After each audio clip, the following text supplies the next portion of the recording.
I set an AI agent loose on 5,838 job listings before bed. By morning, it found 847 that matched me. I did not touch a keyboard. I configured the agent on LLMHire. Stack, React, TypeScript, Python. Salary floor $180K. Remote first only. Then I went to sleep.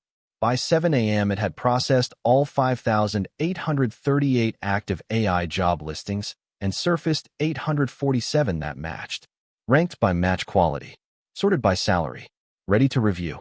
Traditional job boards make you do the filtering. You scroll. You copy-paste. You apply to 50 roles and hear back from 3. The signal-to-noise ratio is broken. LLMHire is built for the agent era. The agent evaluates your profile against each role. Stack overlap, seniority match, location preference, compensation range. It scores each position.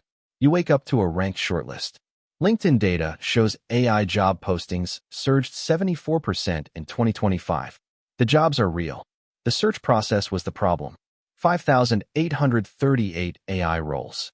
Your agent is waiting at LLMHire.com. More at End of Coding.